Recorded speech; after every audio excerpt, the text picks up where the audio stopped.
Hi, Jim here with my thoughts for today. And today we'll be going to the Middle East and Gaza. Now, the company is called GHF. You may have heard of them.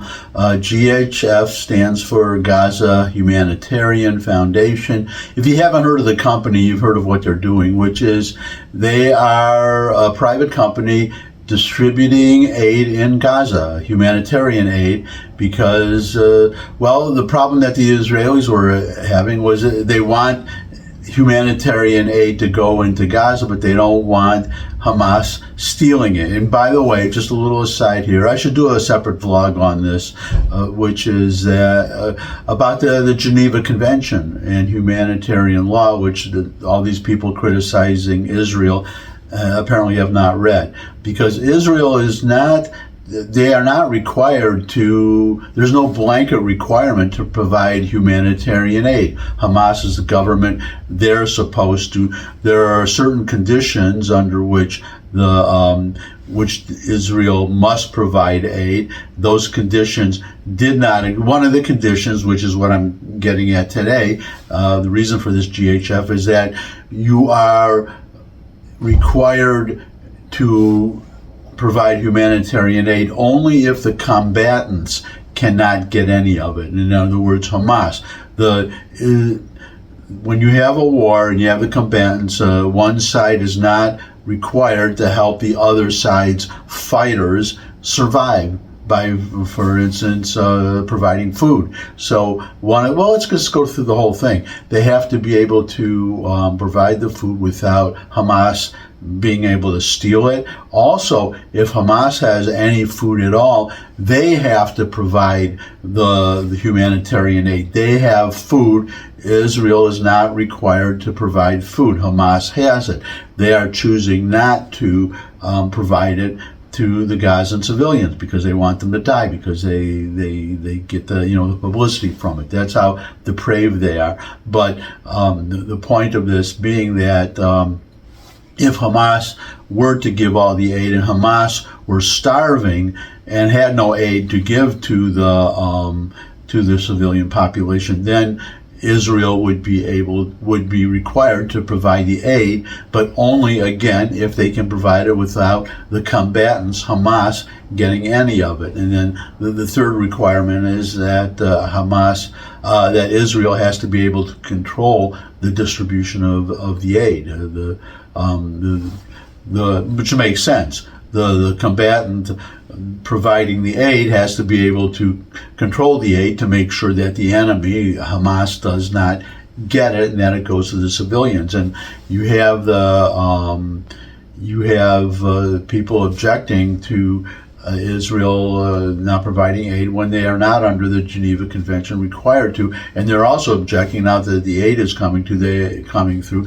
They do not want Israel to control it, even though that is a specific requirement. It's Article 23, by the way, if you want to look it up, and of the 1949 Geneva Convention. So if they want to, what I want to show you today, I'm going to show you a photo and a video, which is that the aid is now getting through. Israel has set up certain distribution centers in partnership with this GHF company, to which the Gazan civilians must go to get the aid, and that is to keep Hamas from getting it. Before, they were just trucks coming in, and they would just try to distribute it to the Gazans wherever they were, and Hamas would steal the trucks, and then that's one of the ways besides feeding themselves, they would support themselves by reselling, or selling at high prices the stolen aid. So Israel and United Nations is supposedly cares about, they say they care about the Gazan civilians. They are refusing to participate in this.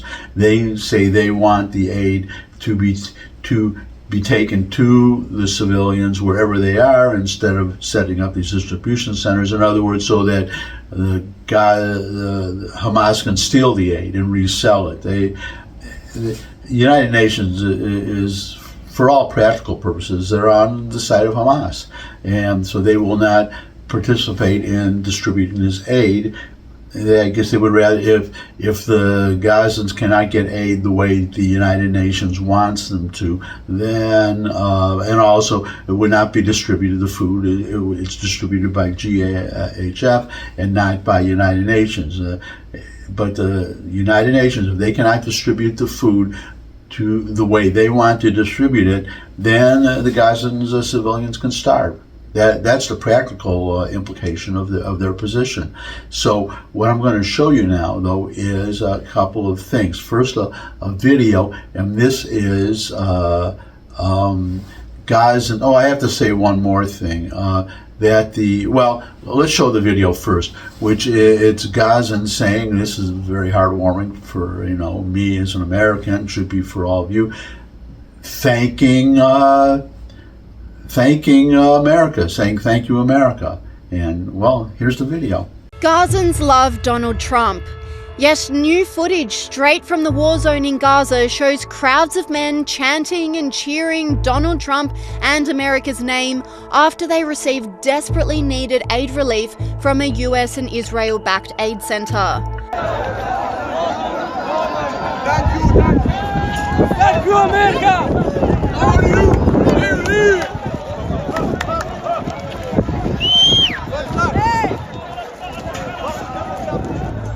The sheer relief of finally having food and supplies was overwhelming for the Gazans, who showed their appreciation to US aid workers. And to add even more desperation to the situation, Daily Wire journalist Cassie Akiva said, "A source at one of the Gaza distribution sites tells me that Hamas set up a roadblock to prevent Gazans from getting aid. They broke through it and were shouting, 'Thank you, America,' upon reaching the site." And the gratitude was felt again with this group.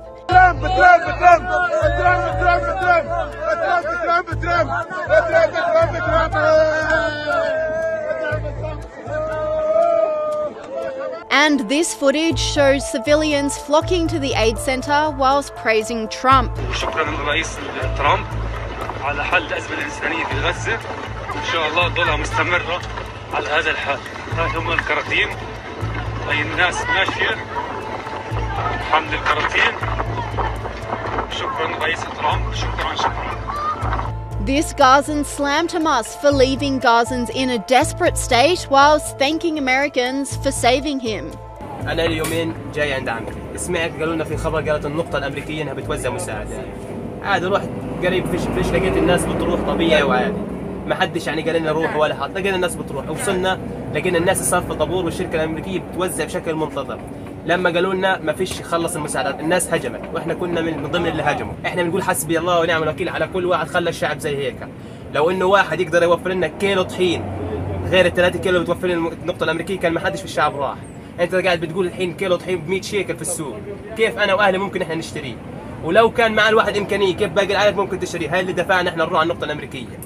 وبالعكس كانوا كويسين معانا، كانوا يسلموا الكابونات، صاروا يقولوا لنا خذوا، بعكس اللي كان هو ماسك القطاع ومش عارف يعمل معانا حاجة. احنا كشعب بنقول لكم احنا بدنا اي حل، اي شيء ممكن يوفر لنا الشغلات هذه. كان ما لقيتش حد بروح على النقطة الأمريكية، احنا رحنا مع القلة. إذا حماس بتسمعنا تحل عن دين الشعب بموت، الشعب بنتهي. Okay, that's the video that I wanted to show you.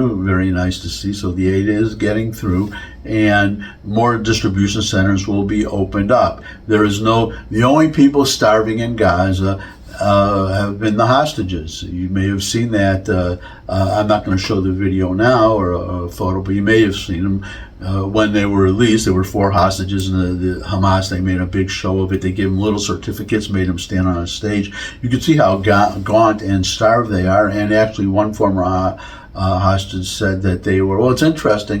Well, they said they were 1/2 of a pita bread per day. That's what they were fed. And while they watched Hamas eat consume these humanitarian aid packages that they stole, consume it in front of them, they said they started to get, it was one hostage being interviewed, and well, maybe I'll show it one of these days, but saying that Hamas, that the people, his captors were saying that, talking, among themselves, they wanted Kamala Harris to win the election.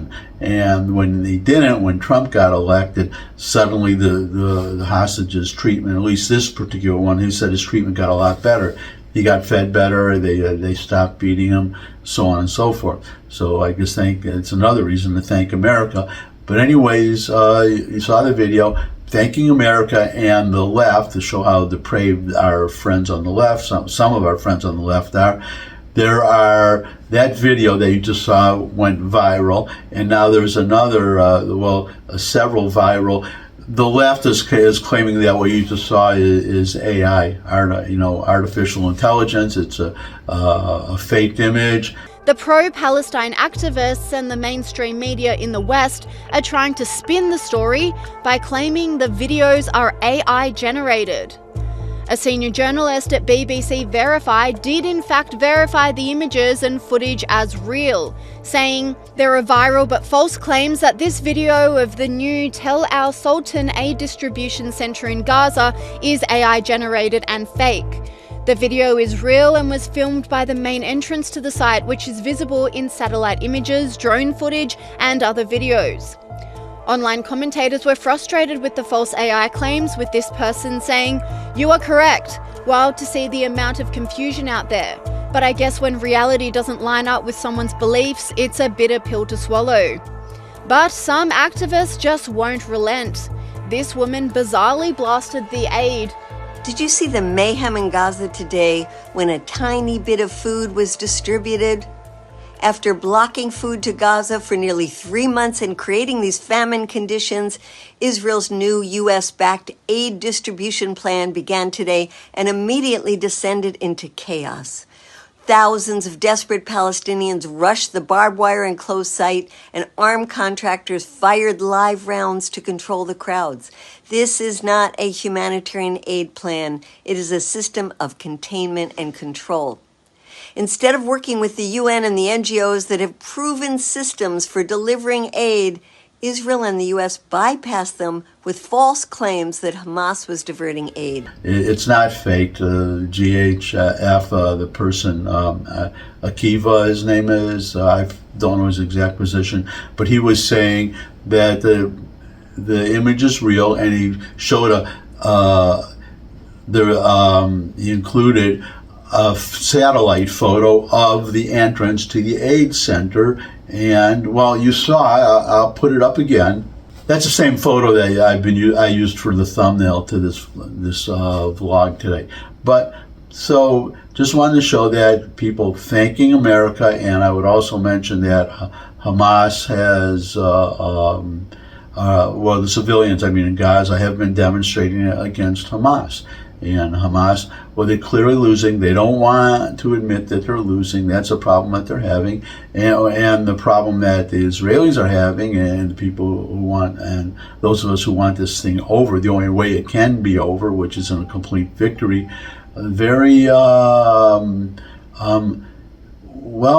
just all these people, such as the United Nations and people on the left and other people, they keep propping up, acting as enablers for Hamas and siding with Hamas. And I have to say, a little bit of disappointment. Sometimes I don't think he wants Hamas to win, but actually this has to do with Iran, so I don't want to conflate the two. So that was wrong. What happened was, you may have heard that Trump leaned on Netanyahu not to attack Iran, because Trump is foolishly, in my view, I've done a couple of vlogs on this, has been pressuring Netanyahu not to attack Iran, because Trump is negotiating with Iran, and he says the negotiations are going really well.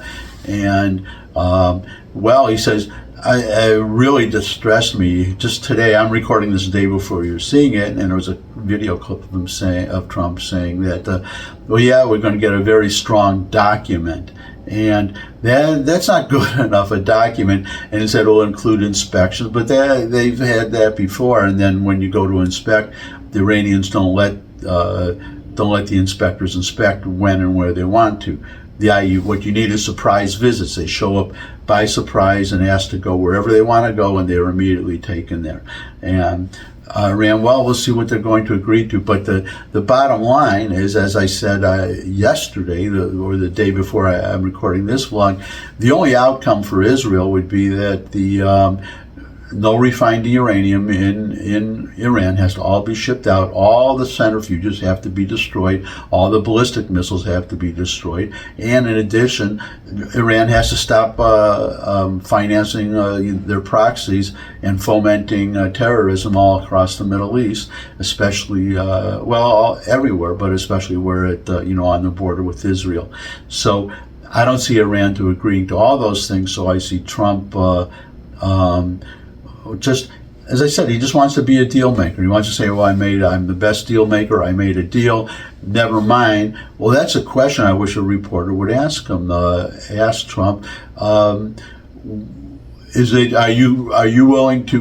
you consulting with the Israelis to make sure that any deal meets Israel's requirements? They are closest to Iran. They are the most threatened by Iran.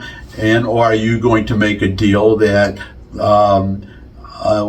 that satisfies the United States, but does not satisfy Israel, and then you're going to try to shove it down Israel's throat? Are you going to do that? And then it will be, if he does that, it'll be interesting to see what Israel does. Anyways, I've gotten off on a track here. That was supposed to be a separate vlog.